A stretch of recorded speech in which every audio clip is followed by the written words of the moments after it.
me présente, hein, Catherine Moulin, directrice innovation de Certivea. Donc, je suis accompagnée, comme je le disais, d'Éric Landau, qui est responsable des développements durables d'ICAD, et Saïd Akaboun, responsable environnement de travail d'ICAD également. Donc, qui sont au siège d'Issy-les-Moulineaux, le siège Open dont on va parler aujourd'hui principalement. Je vais donc vous proposer de couper les vidéos pour se consacrer au visuel que nous vous présentons aujourd'hui. Donc, on va disparaître des écrans, mais on est toujours à vos côtés pour commenter tout ce qui va être présenté aujourd'hui sur la qualité de vie au travail. Voilà. Donc, d'abord, merci à tous d'être nombreux pour cette webconférence que nous organisons sur la semaine de la qualité de vie au travail. Un retour des... Allô? Oui? On voit encore des vidéos, donc Monsieur Boileau.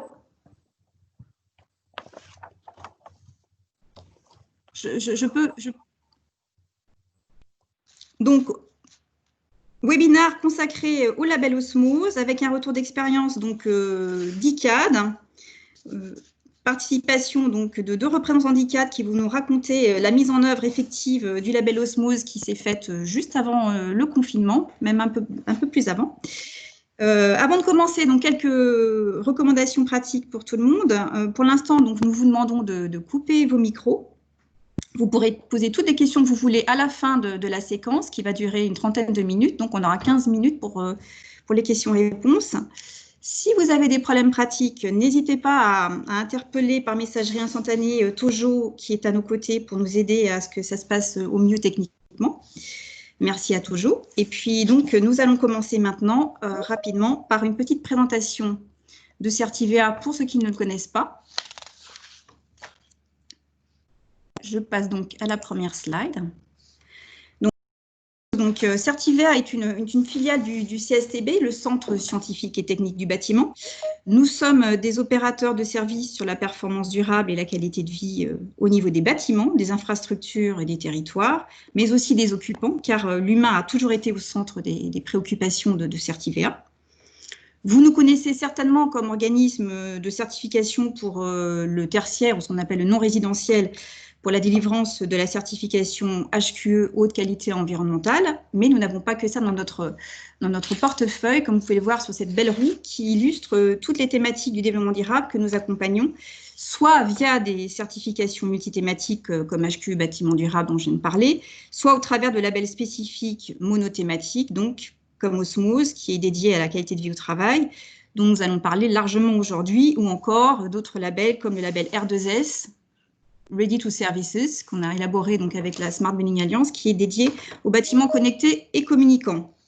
En bref, nous avons un portefeuille très complet de labels et de certifications qui permet de vous accompagner et de valoriser tous vos engagements sur les enjeux majeurs de société que nous traversons aujourd'hui, qu'ils soient environnementaux, sociétaux ou digitaux.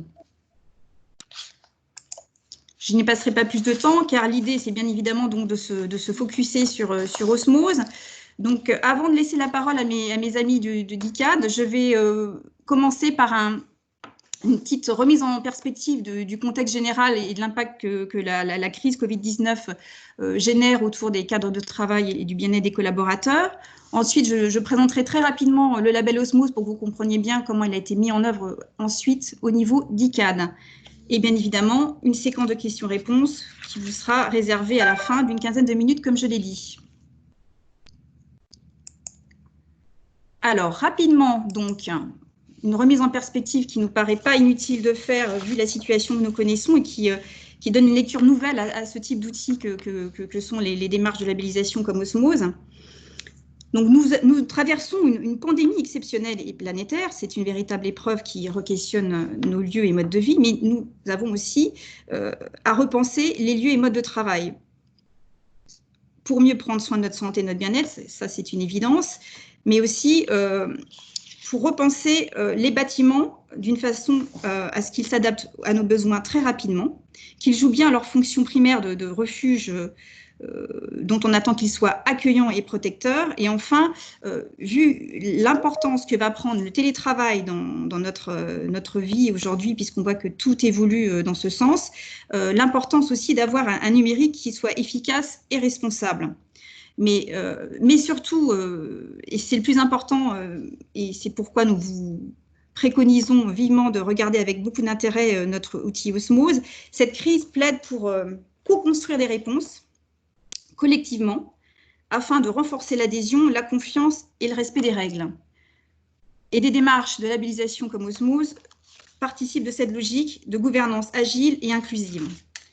Avant d'y rentrer en détail, je voulais juste rappeler aussi que les signaux que l'on entend actuellement corroborent complètement l'importance que prend la qualité de vie dans nos agendas. On a fait un petit sondage avec nos équipes de la communication sur les tendances en matière d'immobilier durable au sein de notre écosystème. Et sur 69% des répondants qui sont donc en télétravail, sur une totalité donc, de bureaux d'études et de maîtres d'ouvrage qui étaient très variés et étalés sur toute la France, on observe que la qualité de vie est bien la priorité numéro 1 des acteurs, et elle le reste après un deuxième sondage que nous sommes en train d'analyser à nouveau dans le mois qui vient. Donc, un vrai gros sujet qui monte dans l'agenda pour les acteurs de l'immobilier également. Alors, pour les entreprises, dans cette période particulière de déconfinement, les enjeux sont triples, qu'elles soient petites ou grandes d'ailleurs. Il s'agit à la fois de repenser et de réorganiser les cadres de travail et de renforcer la prévention des risques, en favorisant la santé à la fois psychique et physique, hein, comme l'OMS le recommande. De redynamiser le collectif de travail et de renouer avec les performances économiques, c'est le plus important Oui. N'oubliez pas de couper vos micros. Donc, de redynamiser le collectif de travail, c'est certainement l'essentiel aujourd'hui, sans oublier un agenda qui était déjà à l'esprit de beaucoup, mais qui prend une autre dimension aujourd'hui, c'est d'avoir des réponses aux enjeux sociétaux à travers des politiques de développement durable de plus en plus ambitieuses. Mais aujourd'hui, il est clair que la première urgence est de créer des nouvelles conditions du bien travailler ensemble, dans un monde qui est en pleine évolution, si ce n'est pas révolution.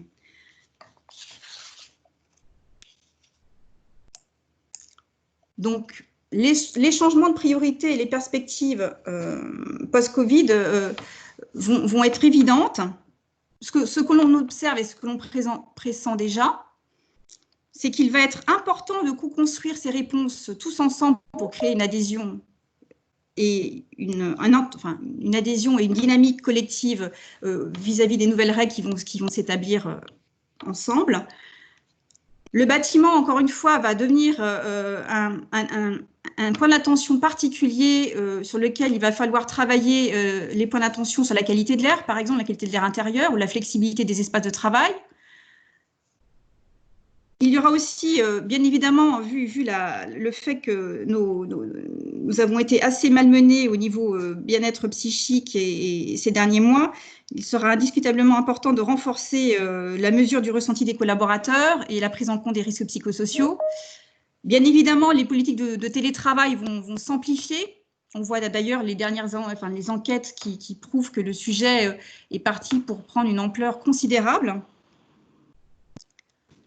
Et enfin, nous avons aussi des questionnements, on le voit à travers la mise en place de forfaits mobilité durable, de nouveaux modes de déplacement durables. Donc, le contexte d'aujourd'hui va pousser les entreprises à progresser très vite, ça c'est évident. Elles auront besoin d'aide pour les accompagner dans la construction de leur démarche, hein, qui doit être collaborative et bien adaptée à leur situation, pour avoir une gouvernance à la fois agile et inclusive. Encore une fois, c'est essentiel. Et là-dessus, nous avons encore une fois un outil qui nous semble particulièrement adapté.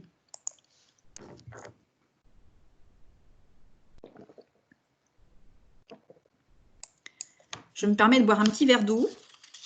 Je ne sais pas si vous m'entendez, j'ai un petit peu. Donc, avant de commencer à voir ensemble comment l'outil Osmose peut aider à affronter ce type de situation, un petit rappel quand même sur ce que sont les atouts de la labellisation. Parce que je ne suis pas sûre que tout le monde connaisse bien cette dynamique et l'intérêt qu'il peut représenter. Dans des contextes aussi challengeants, la labellisation, d'une manière générale, est un outil très puissant qui permet d'orchestrer des transitions et elle présente de nombreux atouts. Vous les avez listés ici. C'est à la fois un outil fédérateur qui aide à la conduite du changement, qui permet de désiloter son organisation, de travailler plus collectivement autour du projet, qui aide à la décision et au pilotage de son projet de façon très structurée. C'est aussi un outil qui se décline avec 5 mots d'ordre, à la fois la contextualisation, donc une prise en main qui est une appropriation qui est faite par l'entreprise volontaire qui s'engage, une coélaboration avec toutes les parties intéressées de l'entreprise pour construire les meilleures solutions, une amélioration continue, de la transversalité et enfin une valorisation des engagements pris qui se fait à travers une évaluation des performances atteintes avec une tierce partie indépendante, ce qui est assez important aussi pour objectiver ces résultats et valoriser le collectif qui s'est engagé. Enfin, et ça n'est pas non plus un sujet sans intérêt, ça permet à la fois une meilleure anticipation de la réglementation, qui sont nombreux dans le secteur à la fois de la qualité du travail, mais dans le bâtimentaire en général, et une prise en compte des transitions en cours et des crises comme nous les vivons aujourd'hui, bien évidemment. Tout ça nous amène à des bénéfices qui ressortent naturellement de cette analyse, enfin de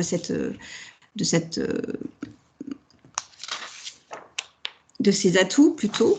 À la fois donc une optimisation de la performance de son organisation, un travail de concertation et co-construction qui renforce la cohésion sociale, une contribution bien sûr à l'attractivité des talents, un renforcement de son image d'acteur responsable et engagé, soucieux du bien-être de ses collaborateurs, tout ça objectivé par un processus de vérification exigeant, et bien évidemment une amélioration globale de la dynamique de l'organisation et de ses performances économiques.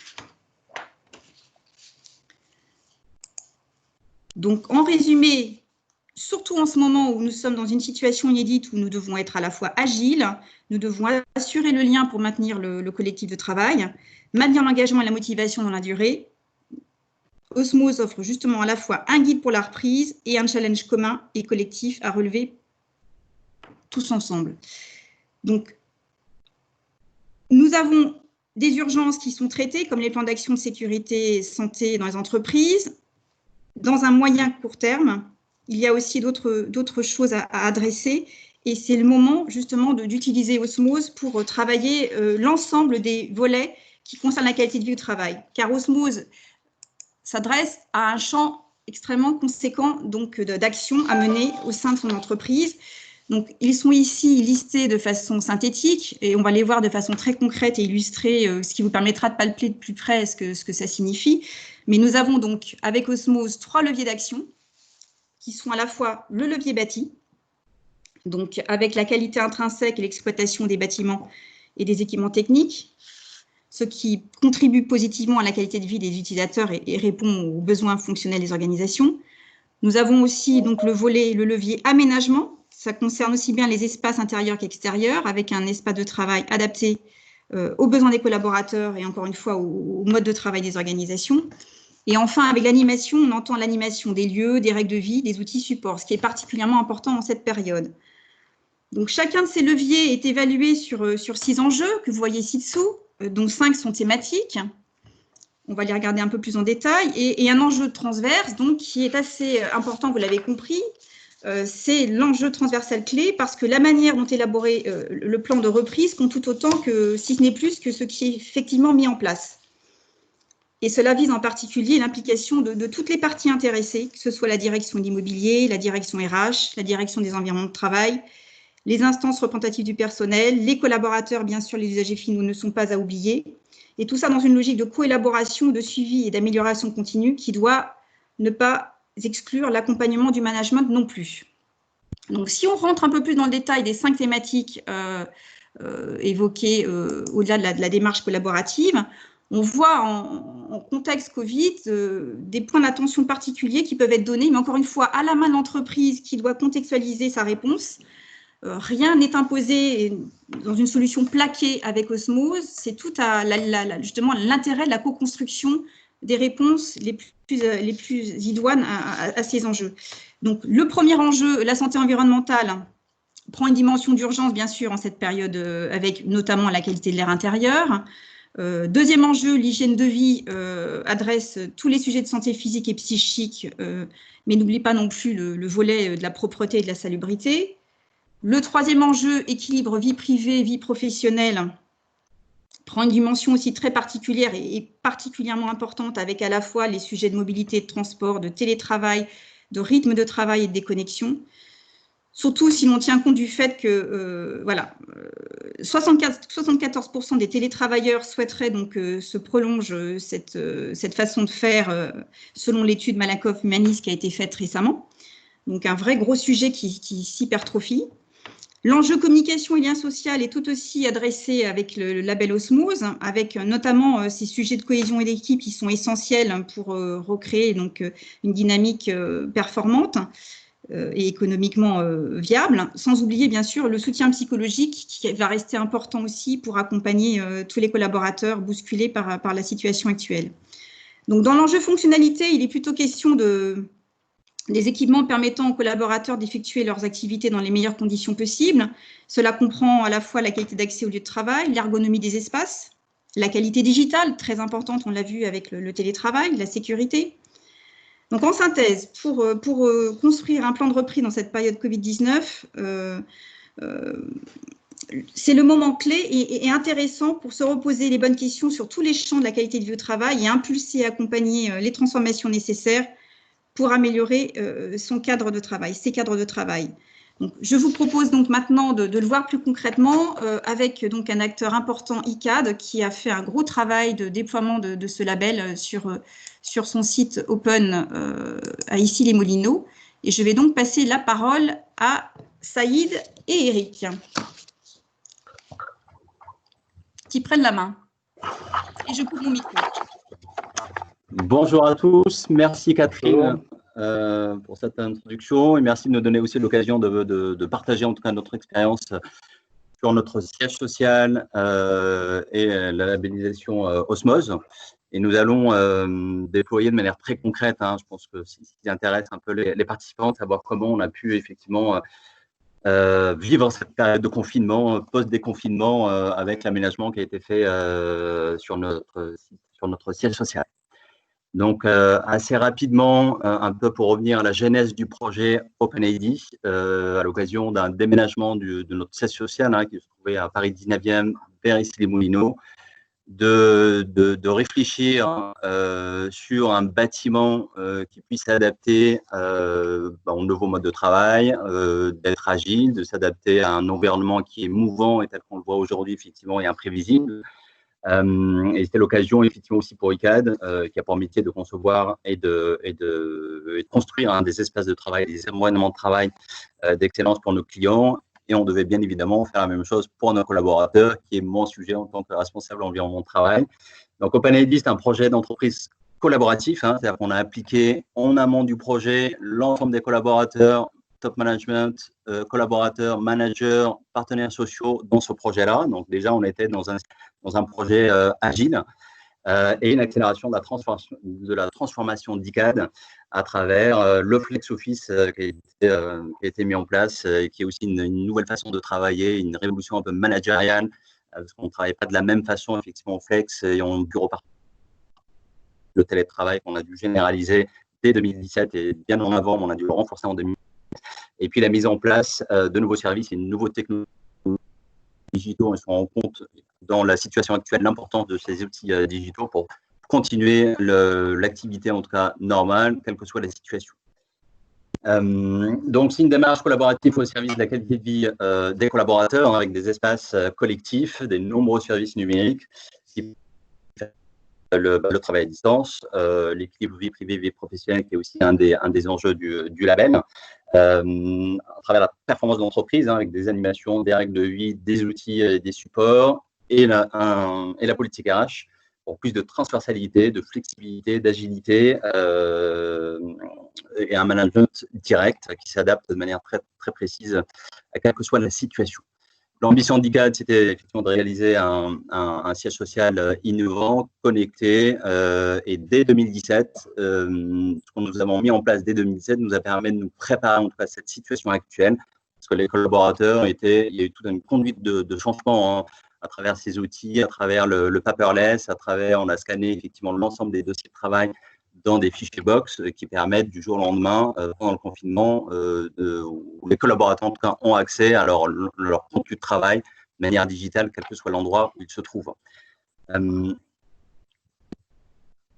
effectivement, pour rebondir sur ce que vient de dire Saïd, le projet OpenID était un véritable démonstrateur des bureaux de demain, effectivement avec des véritables nouveaux modes de travail, de confort et de qualité de l'environnement de travail. Effectivement, la concomitance de la sortie du label Osmose était pour nous l'opportunité vraiment de valoriser notre démarche et de la faire progresser. Donc, dans un souci d'amélioration continue, nous nous sommes inscrits dans cette démarche label Osmose, ce qui nous a permis d'obtenir le label Osmose sur les 3 leviers dès le premier semestre 2019. Si on rentre plus en détail, hein, dans un des leviers du label Osmose, hein, qui est l'aménagement, dès 2017, effectivement, dans l'aménagement tel qu'on l'a conçu, c'est un plateau type, hein, tel que vous voyez sur la présentation, avec des espaces peu denses, du mobilier confortable. Typiquement, on a des postes. En fait, il y a dans différentes zones, hein. On a une zone concentration, une zone intermédiaire, une zone plutôt de partage, avec de mobilier adapté. Les postes alcôves, on n'a pas eu besoin, par exemple, de rajouter des plexiglas pour séparer les collaborateurs. L'ensemble des postes de travail sont équipés de tablettes qui séparent les postes de travail. Et ça nous a permis de construire, en tout cas, notre plan de déconfinement de manière assez aisée, pour respecter les distances, les règles de distanciation sociale, la jauge ministère des 4 mètres carrés par collaborateur. Effectivement, le fait d'avoir des espaces peu denses nous a permis d'accueillir nos collaborateurs dans un cadre en tout cas sécurisant et qui les rassure, parce que c'était assez anxiogène lors de la reprise. C'est l'espace, voilà, c'est vraiment l'espace s'adapte au travail et s'adapte de manière générale à n'importe quel contexte, y compris le Covid 2019. Ça nous a permis en tout cas de construire notre plan de déconfinement de manière plus aisée. Il y a différents types d'espaces, hein, que ce soit des open flex avec différents types d'aménagements. Le Flex Office dès 2017 a impliqué aussi en termes d'hygiène, de santé, d'entretien, de revoir un peu la façon dont nos prestataires, notamment nos prestataires d'entretien, interviennent dans nos bâtiments. Et nous avons équipé, par exemple, de manière l'ensemble de nos sites de plus de 70 distributeurs de gel hydroalcoolique dès 2017. Et les collaborateurs, dans ce contexte actuel, étaient déjà habitués à utiliser du gel hydroalcoolique, à se désinfecter les mains. Voilà, donc tout ça nous a permis en amont dès 2017 d'être mieux préparés peut-être à affronter cette crise actuelle. Toujours dans les outils qu'on a mis en place, les outils digitaux, nous avons équipé l'ensemble de nos collaborateurs d'un smartphone et d'un PC portable, hein, qui permettent, quel que soit l'endroit où l'on travaille, d'avoir accès en tout cas de manière digitale à l'ensemble de leur contenu de travail. On a équipé aussi l'ensemble du bâtiment de plus de 80 écrans de visioconférence avec qui permettent effectivement d'avoir d'utiliser des réunions à distance, des WebEx boards, et qui nous ont permis lors du confinement de garder le lien avec les collaborateurs de manière très, très concrète, hein. C'est-à-dire qu'on avait des calls quotidien avec notre top management et notamment notre DG à l'ensemble des collaborateurs avec un point de situation, des réunions permanentes avec nos DSC quotidiennes et des échanges de manière permanente avec l'ensemble des collaborateurs. On a organisé par exemple une visioconférence qui s'adresse à l'ensemble de 1200 collaborateurs, une visioconférence pour faire un bilan avant la reprise. Donc tous ces outils digitaux préparés en amont avec le paperless, le fait de disposer de l'ensemble du contenu de travail, quel que soit l'endroit où on se trouve, on a pu, dès le premier jour de confinement, oui, de l'ensemble de nos collaborateurs d'être complètement opérationnels. Il n'y a pas eu d'adaptation et de mesures à mettre en place par rapport à celles qui étaient déjà là dès 2017. Donc ça, ce volet-là, en tout cas ce travail qui a été fait en amont, nous a permis de nous mieux préparer. Effectivement, pour confirmer les propos de Saïd, l'équipement nomade complet pour les collaborateurs, effectivement, nous a permis, dès la situation de confinement sanitaire, d'avoir une continuité de fonctionnement totale du groupe. Et le fait aussi d'avoir un équipement de tiers-lieu, d'espace de coworking pour nos collaborateurs, également des smart desks installés sur nos antennes parisiennes, a permis également, dès le début du déconfinement le 11 mai, de rendre possible une réintégration progressive sur notre siège et sur nos différentes antennes, qui sont d'ailleurs également labellisées Osmose pour l'antenne de Port de Paris et de Rungis, enfin bientôt, puisque nous attendons la validation de la commission CertiVA. Donc effectivement, la configuration de nos aménagements avec une densité modérée des postes de travail a rendu possible cette véritable réintégration progressive, tout en conservant effectivement les distances de sécurité en appliquant les gestes sanitaires recommandés. Et enfin, une dernière thématique qui revient aussi à un des enjeux du label Osmose, qui est l'animation RH et le bien-être des collaborateurs. Nous avons mis aussi en place dès 2017 et même avant pour la cabine médicale, par exemple, qui est un espace de santé dédié, une cabine médicale H4D qui permet de faire des téléconsultations à distance et permettre à notre collaborateur de prendre un rendez-vous sur le lieu de travail avec un médecin à distance. Donc ça, dans le contexte actuel, effectivement, la téléconsultation est amenée à généraliser. Ça a été pratiqué à l'extérieur et c'était déjà le cas au syndicat. Il y a les outils digitaux aussi avec une conciergerie numérique qui permettait aux collaborateurs de réserver un pressing, laver son véhicule ou se faire livrer des corbeilles de fruits. C'est cette conciergerie numérique qui nous a permis pendant le confinement, de garder le lien aussi avec nos collaborateurs et qu'il n'y ait pas une rupture de le jour au lendemain entre le avant et pendant le confinement. Et du coup, les collaborateurs ont réservé. Il y a eu un usage assez intense de ce service-là, des livraisons de corbeilles de fruits, enfin plein de services. Ça a été quand même pas mal apprécié par les collaborateurs. Des services variés, effectivement, qui, lors du déconfinement, notamment pour des services d'autopartage, d'accès à la salle de sport, qui ont effectivement du coaching sportif aussi, qui ont perduré donc en visio pendant la période de confinement. Donc ces différents services ont d'ailleurs fait l'objet d'un déploiement pour la plupart sur nos différents parcs et ils sont disponibles aux utilisateurs de nos parcs ICANN.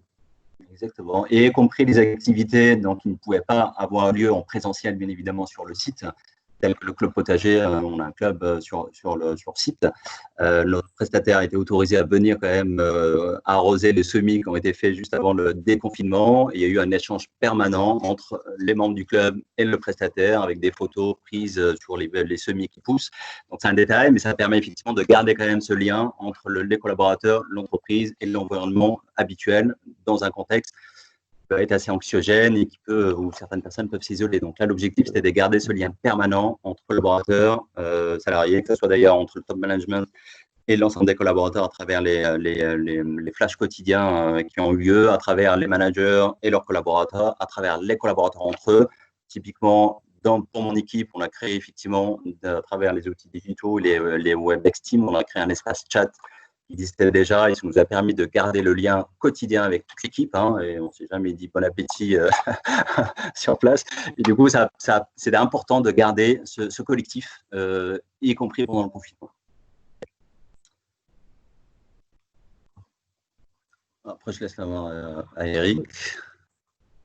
Effectivement, dans le cadre de cette amélioration continue, nous avons mis en place des outils pour mesurer effectivement ce confort et le bien-être. Donc, nous utilisons depuis 2017 la plateforme Witifit, qui est accessible pour nous en permanence sur notre intranet. Donc, chaque collaborateur effectivement peut donner son ressenti sur 4 grands thèmes. En fait, l'organisation, donc la charge de travail, l'organisation du service, etc. La reconnaissance, donc tout ce qui est responsabilisation, reconnaissance de son travail. L'ambiance, donc l'environnement de travail, la convivialité d'équipe et le soutien opérationnel, et la partie équilibre vie pro, vie perso, avec effectivement le droit à la déconnexion, le temps de trajet, les horaires de travail. Donc tous ces points effectivement permettent de mesurer le ressenti des collaborateurs sur ces différents aspects tout au long de l'année. Donc, pour obtenir en fait des résultats un peu plus significatifs, des campagnes sont ciblées sur une période donnée, et donc on sensibilise les collaborateurs à utiliser cet outil pour pouvoir mesurer ce niveau de confort et de bien-être.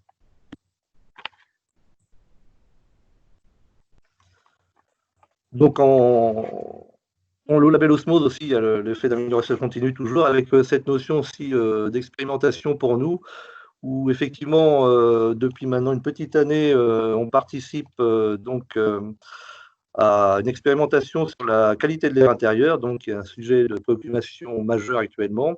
Effectivement, en tant que foncière tertiaire, pour nous, il nous paraissait important donc de travailler sur ce sujet, puisque nous sommes aussi des bâtisseurs de bureaux et nous mettons à disposition ces locaux pour nos différents utilisateurs.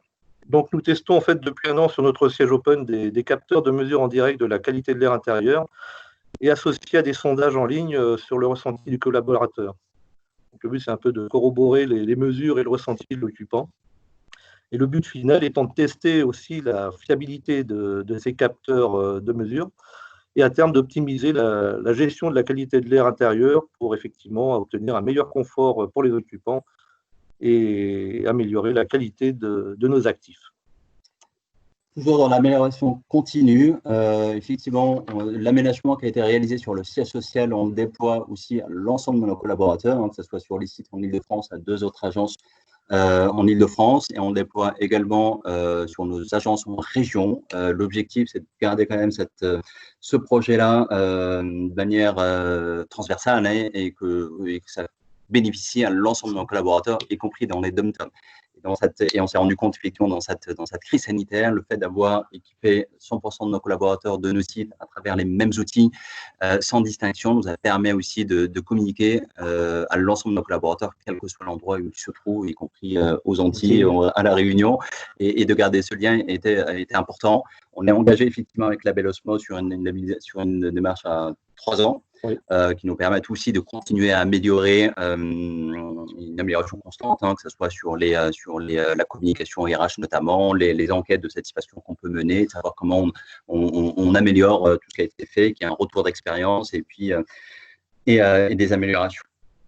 De manière générale, en synthèse, je dirais que effectivement, ce qui a été mis en place dès 2017 sur nos sites, le fait d'avoir aussi une démarche agile et on s'adapte, que ce soit l'aménagement, les modes de travail, les outils, nous a mieux préparé à cette période un peu brutale.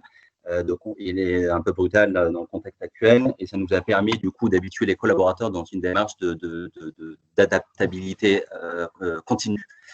Et je pense que les collaborateurs ont bien vécu cette phase de confinement et compris le plan de déconfinement. Vous nous entendez? Oui. Voilà, donc ça c'est vraiment, je dirais, Il y a peut-être la présentation qui est partie, là, je vais la remettre. Allez-y. J'y vais. Voilà, de raisonner en mode projet et mode agile, je pense que c'était une des leçons à retenir, en tout cas, de cette crise actuelle. Donc, de toute façon, je pense qu'on était arrivé à la fin de votre intervention. Oui, tout à fait. Voilà. Exactement. Voilà, donc je pense que c'est le temps des questions, justement, parce qu'on a atteint notre quota d'intervention. J'en vois une déjà qui apparaît donc, sur le fil de conversation, sur l'outil de mesure du bien-être des collaborateurs. Effectivement, donc c'est bien Witifit, comme l'a répondu une de nos participantes. Je me permets de signaler que, justement, dans l'exercice, la démarche Osmose, on incite, voire même on exige dans les exigences que nous avons de faire justement une mesure du ressenti des collaborateurs.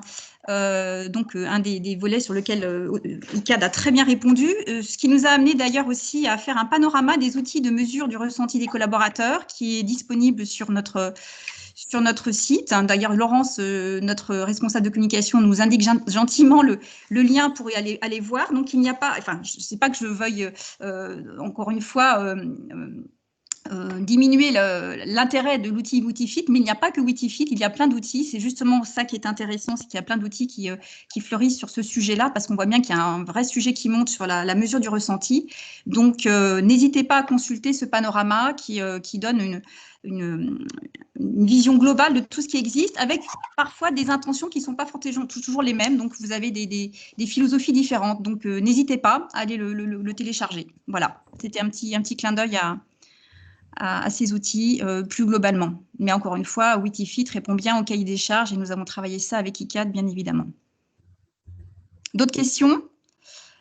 Là, c'est plutôt pour ICAD. Je vois une question de Céline Masse. Quelles sont les difficultés, points de vigilance que vous avez rencontrés en mettant en place la démarche? Alors, pour Saïd, sur la démarche, en tout cas du label Osmose, sachant que nous, effectivement, on l'avait sur le projet OpenID, on l'avait mis en place bien en amont dès 2016. Hein, on a réfléchi sur ce projet OpenID et le label Osmose, au final, est venu un peu pour valider tout ce qui a été fait en amont. On a eu alors l'avantage du label Osmose, il nous a permis effectivement de corriger notamment sur le volet communication RH, un certain nombre notamment via le questionnaire du label Osmose, nous a permis de mieux calibrer, de recadrer ce que nous avions déjà mis en place. En fait, c'est pas une difficulté, mais en fait, c'est de mettre en communication effectivement un service effectivement sur ce label, le service RH qui n'a pas l'habitude, enfin par culture dans certaines entreprises de participer à des labellisations, des certifications. Donc, bon, ça s'est bien passé sur ICAD, effectivement, mais c'est d'intégrer ce service RH et de le faire participer. Et à partir du moment, effectivement, vous avez créé un groupe de travail cohérent, la transmission d'informations se fait naturellement. Mais c'est la seule, je dirais, petite remarque qu'on a pu rencontrer chez ICAD. Alors, pardon? Non, allez-y, c'était juste regarder dans la conversation de la réunion les questions posées. Donc, on te laisse, Catherine, peut-être faire le GoBetween. Après, je ne sais pas si vous avez des réponses à tout, mais il y en a beaucoup qui vous concernent. Donc, je vous laisse peut-être aussi réagir. Il y a la question des prises de repas. Donc, alors, les prises de repas, effectivement, on s'est organisé avec notre prestataire du restaurant d'entreprise. On a mis en place, alors ça c'est pareil, sur les outils digitaux, on travaille avec une application qui permet d'organiser les événements de bien-être au travail à travers tous les ateliers qu'on organise, du yoga, cours enfin un certain nombre d'animations avec un outil où les collaborateurs ont l'habitude de s'inscrire, ça génère un QR code, ils flashent, ils s'inscrivent.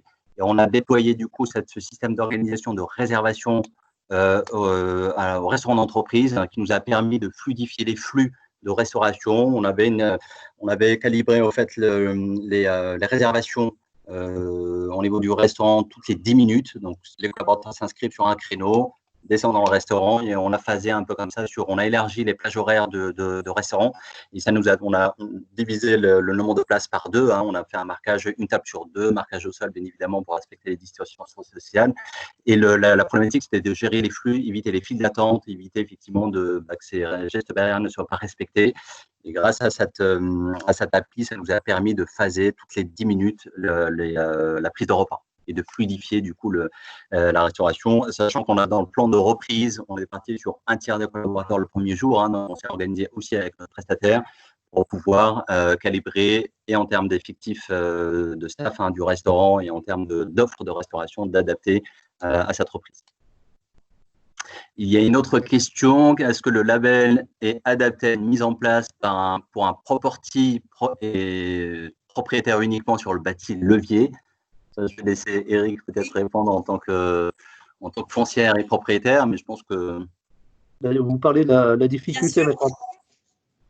c'est tout à fait… Il s'adapte, oui, bien sûr. C'est tout à fait adaptable. Le propriétaire peut avoir effectivement la partie bâtie et l'utilisateur la partie le property animation ou l'animation. Ouais. Après, effectivement, la partie RH restera toujours à l'utilisateur final. Je trouve que l'avantage du label Osmose, juste pour permet justement de créer peut-être un relationnel plus fort entre le bailleur et son client et le locataire, hein, et du coup d'inclure en fait son locataire, d'avoir un meilleur relationnel avec son locataire, sachant que les comités bail-vert existent déjà, donc il y a déjà un relationnel existant et ça permet d'avoir peut-être une autre structure sur d'autres sujets sur lesquels le locataire, en tout cas pour ICAD en tant que property sur… C'est le même exercice avec la partie HQ exploitation. Effectivement, dans des cas, nous sommes porteurs de la partie bâti et la partie exploitation est chez notre utilisateur. Donc après, c'est une question de communication et d'échange de données entre les différents acteurs. Dans la grande majorité, ça ne pose aucun problème. Il y a une question sur le surcoût. Je vais revenir juste par rapport au point justement de levier bâti. Effectivement, j'ai peut-être pas assez insisté dessus. Effectivement, vous pouvez prendre un des 3 leviers ou les 3. C'est à votre main. Et effectivement, donc on peut aller sur le bâti comme sur l'animation ou l'aménagement. L'un n'est pas exclusif de l'autre. Et je n'ai pas précisé, mais l'exigence qui concerne la mesure du ressenti des collaborateurs, elle adresse bien évidemment le volet animation RH. Hein, donc, elle n'est pas visée par le levier bâti. Hein. Voilà. Donc, effectivement, il y a une question sur le surcoût derrière. Bah, vous avez un peu répondu, je vous laisse peut-être compléter. Oui, le surcoût, effectivement. Alors, d'un point de vue des mesures pour les respects des gestes barrières et des mesures de distanciation, effectivement, on n'a pas eu besoin d'équiper d'un aménagement spécifique vis-à-vis de nos bureaux. Hein. Ils étaient déjà équipés de tablettes de séparation entre chaque bureau. Ils sont assez denses. En termes de gel hydroalcoolique, effectivement, on était déjà équipés dans l'ensemble du bâtiment. On a un accueil qui est un accueil dynamique, qui n'est pas un accueil avec une banque d'accueil. Donc ça, c'est pareil, on n'a pas besoin d'avoir un aménagement, d'adapter les banques d'accueil, hein, parce que, mis à part mettre un marquage au sol, port du masque obligatoire sur le bâtiment, le surcoût éventuellement lié au masque, hein, l'achat des masques, bien évidemment, qui était aussi un sujet un peu tendu. Et l'objectif pour nous, c'était d'assurer en tout cas à l'ensemble de nos collaborateurs des masques, en tout cas sur l'ensemble de nos sites. Voilà, d'un point de vue, dans le cadre du plan de déconfinement, mis à part le coût des masques, il n'y a pas eu de surcoût. Ah, pensez, voilà, vous m'entendez? Oui, oui. Je pense que la question, effectivement, il est un peu réorientée. Ce n'était pas forcément un surcoût par rapport à la situation Covid, mais plutôt par rapport à l'obtention du label Osmose. Non, concernant, comme on l'a expliqué auparavant, effectivement, voilà. Comme on était un peu, on avait anticipé, je dirais, nos aménagements par rapport à, je dirais, la création du label Osmose. Donc, en fait, chez nous, aucun coût supplémentaire n'est venu se greffer pour, je dirais, obtenir le label Osmose. Surtout qu'on était dans un immeuble qui avait déjà une certification rénovation HQE et était labellisé HQE exploitation sur les trois axes. Donc, une bonne partie, je dirais, sur la partie bâtie, effectivement, les éléments HQE répondent aux exigences du label Osmose.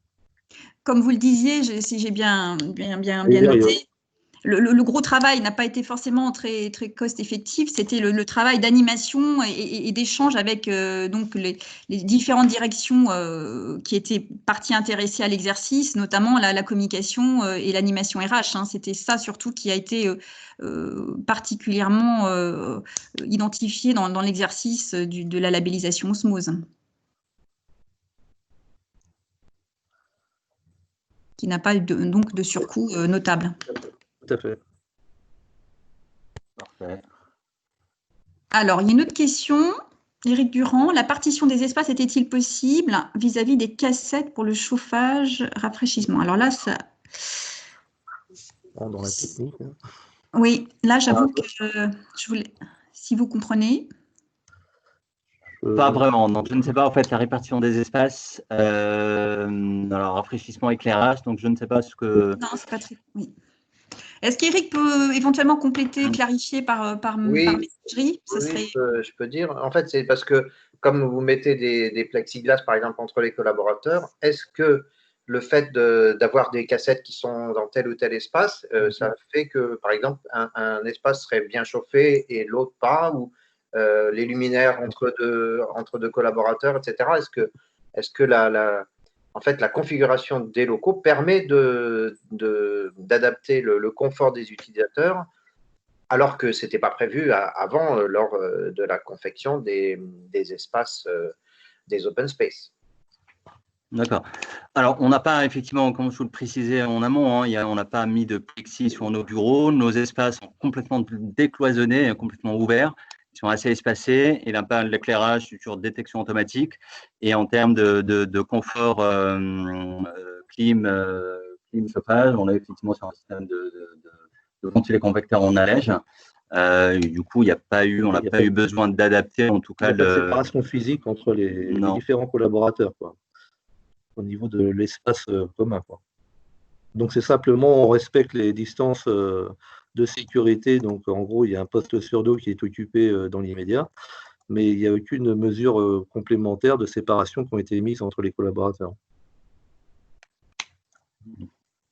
Une autre question de Chloé Defer qui nous demande s'il n'est pas compliqué d'intervenir trop tard, donc il faut être très en amont dans la conception du bâtiment.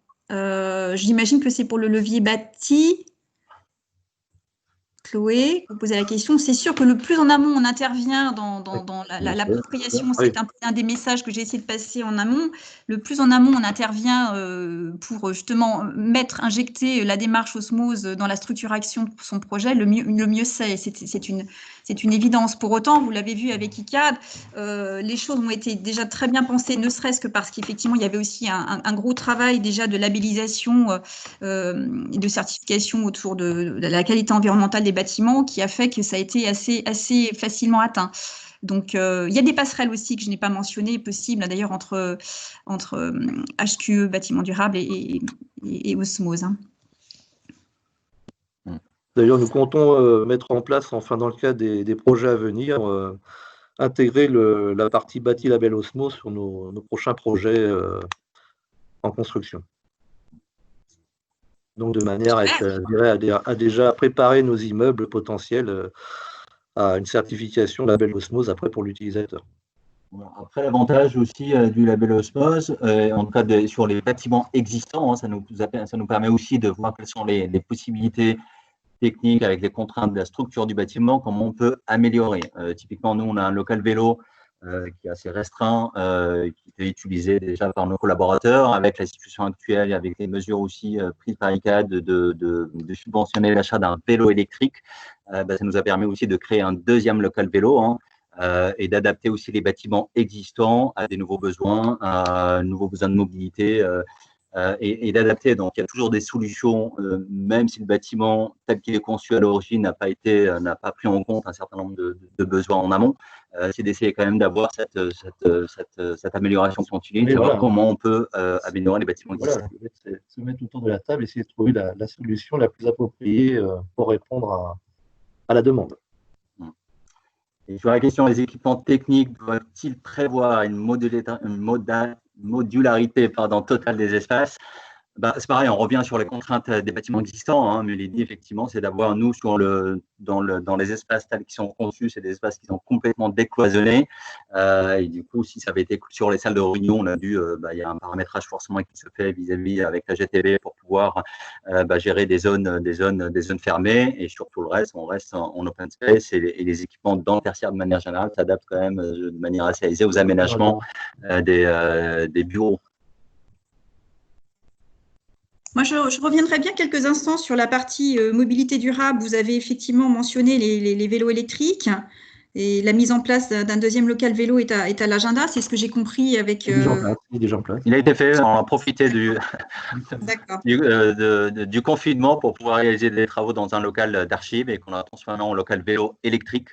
Et du coup qui était opérationnel dès la reprise, et on l'a intégré dans notre plan de déconfinement. Et on travaille par ailleurs avec le property, la foncière tertiaire aussi, sur justement ces enjeux de mobilité avec un atelier mobilité, nouveaux modes de transport, et notamment le vélo, et du coup est au centre de cette club de réflexion pour voir comment on étend en fait ces possibilités, en tout cas de faire bénéficier nos collaborateurs d'autres moyens de transport, et de leur donner aussi les équipements adéquats pour qu'ils puissent se garer, leur donner des services aménagés pour pouvoir réparer leur vélo, des petites réparations s'il y a besoin, de savoir comment on peut les accompagner et faciliter leur transition vers des modes de transport plus doux, et de l'étendre bien évidemment aussi à nos clients sur nos parcs tertiaires et sur les immeubles tertiaires. Donc, c'est une démarche qui est lancée. Là, d'ailleurs, on a un deuxième atelier qui se tient bientôt avec notre direction RSE qui est aussi très sensibilisée sur le sujet, et la foncière tertiaire vis-à-vis des réflexions, vis-à-vis de nos clients et de ces nouveaux besoins. Très bien. Donc, vous avez bien des GT réguliers qui animent, qui réunissent toutes les parties intéressées, comme on l'évoquait, en fonction des points d'attention et des projets que vous voulez déployer spécifiquement. C'est notre retour d'expérience corporate à l'ensemble de nos utilisateurs, de nos immeubles, de nos actifs. Le bâtiment, hein, effectivement, sur ce projet, c'est plus un projet d'ailleurs, maintenant c'est OpenID, tel qu'il a été conçu au siège social, hein, sert aussi de vitrine pour ICAD, de pilote sur un certain nombre de sujets de réflexion, quel que ce soit la qualité d'air, comme on a des capteurs en test, hein, ça fait déjà quelques mois où c'est en test, que ce soit sur ces réflexions de mobilité. L'idée, c'est de tester des nouveaux services, des nouveaux usages des clubs, et de voir comment on peut l'étendre ou pas à nos clients et à l'ensemble de nos bâtiments. Donc, on est vraiment dans cette démarche collaborative, transversale, agile, qui permet d'avoir un échange entre les différents métiers, hein. C'est une vraie synergie, et je pense que l'aménagement tel qu'il a été fait le permet, hein, d'avoir un échange régulier entre les différents métiers d'ICAD, et savoir comment on peut, que ce soit avec la promotion, qui peut construire des tertiaires neufs et mutualiser. Exactement. J'ai une question, parce que j'en vois pas arriver. Ah si, peut-être une sur le télétravail, avant de passer peut-être la question de Mohamed. Le télétravail, vous avez certainement aussi, on l'évoquait en amont, là, réfléchi aussi à renforcer votre politique autour du télétravail avec tout ce qui s'est passé. Donc, pouvez-vous nous en dire un petit peu plus ? Oui, bien sûr. Alors, le télétravail, sachant que chez nous, avant cette crise sanitaire, on avait plus de 50% de nos collaborateurs qui bénéficiaient déjà du télétravail, avec pour certains jusqu'à 2 jours par semaine, 1 journée par semaine, plusieurs jours flexibles dans le mois, hein, c'est en fonction des métiers et de l'organisation propre à chaque équipe. Et là, la réflexion avec le Covid, effectivement, le fait d'avoir l'ensemble des collaborateurs ont bénéficié quelque part d'un télétravail forcé à 100% sur leur site. On a lancé une enquête d'ailleurs sur un retour d'expérience sur le vécu de ce télétravail, que ce soit pour les collaborateurs qui en bénéficient déjà, pour les collaborateurs qui n'en avaient jamais fait, et de savoir quel a été leur ressenti, pour adapter un peu le télétravail, comment on l'intègre, comment il y a peut-être une réflexion à pousser encore plus loin. Donc, on a lancé une enquête auprès de l'ensemble de nos collaborateurs pour voir un peu ce retour d'expérience par rapport à ceux qui n'avaient pas encore vécu cette notion de télétravail, quoi.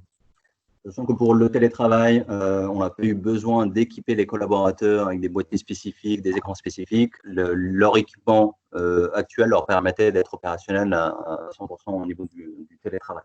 Il y a aussi effectivement les tiers-lieux, l'espace de coworking qui permettent aussi, sans être forcément chez soi, d'être sur un autre espace à proximité de chez soi. On revient sur les durées des trajets, les transports, la mobilité, pour faciliter le quotidien des collaborateurs, leur permettre d'aller travailler sur d'autres sites ICAD. C'était très apprécié aussi également pendant la période de grève exactement. De fin 2019. Ça nous a permis aussi d'absorber cet événement aussi. Donc voilà pour le télétravail. Très bien, merci beaucoup.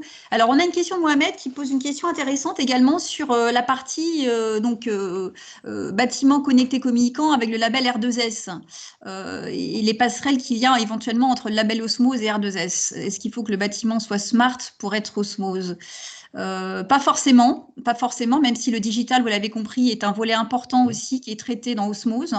Il y a des passerelles entre HQE, bâtiment durable et Osmose. Il n'y a pas de passerelle entre R2S, mais il se trouve qu'ICAD est un très très bon élève puisqu'ils sont aussi sur tous les fronts et ont labellisé aussi donc leur bâtiment R2S.